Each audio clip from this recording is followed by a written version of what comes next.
Hebrews 7. For this Melchizedek, king of Salem, priest of the Most High God, who met Abraham as he was returning from the slaughter of the kings and blessed him, to whom also Abraham apportioned a tenth of all the spoils, was first of all, by the translation of his name, King of Righteousness, and then also King of Salem, which is King of Peace, without father, without mother, without genealogy, having neither beginning of days nor end of life, but made like the Son of God, he remains a priest perpetually, a priest and king. Now observe how great this man was, to whom Abraham, the patriarch, gave a tenth of the choicest spoils, and those indeed of the sons of Levi who receive the priest's office have a commandment in the law to collect a tenth from the people, that is, from their countrymen, although they are descended from Abraham. The one whose genealogy is not traced from them collected a tenth from Abraham and blessed the one who had the promises. But without any dispute, the lesser person is blessed by the greater. In this case, mortal men receive tithes, but in that case, one receives them, of whom it is witnessed that he lives on. And so to speak, through Abraham, even Levi, who received tithes, has paid tithes, for he was still in the loins of his forefather when Melchizedek met him.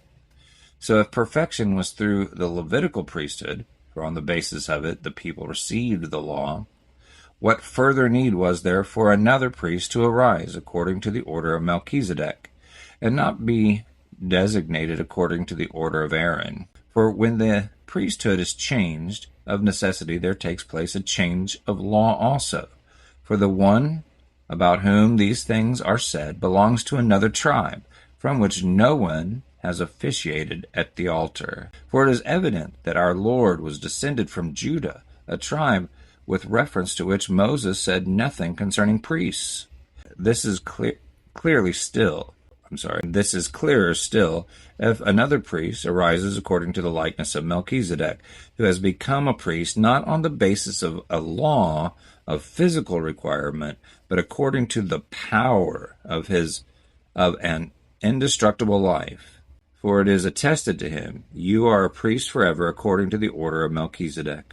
For on the one hand, there is the nullification of a former commandment, because of its weakness and uselessness, for the law made nothing perfect.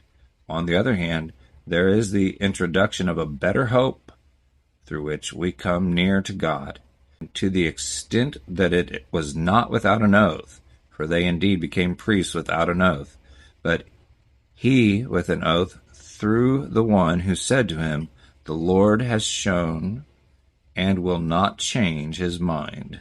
The Lord has sworn and will not change his mind. You are a priest forever.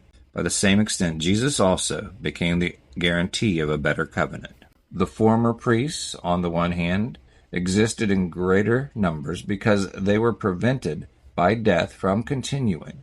Jesus, on the other hand, because he continues forever, holds his priesthood permanently. Therefore, he is also able to save forever those who come to God through him, since he always lives to make intercession for them. That's assurance. For it was fitting for us to have such a high priest, holy, innocent, undefiled, separated from sinners, and exalted above the heavens, who has no daily need, like those high priests, to offer up sacrifices, first for his own sins and then for the sins of the people, because he did this once for all time, when he offered up himself. For the law appoints men as high priests who are weak. The word of the oath, which came after the law, appoints a son who has been made perfect forever.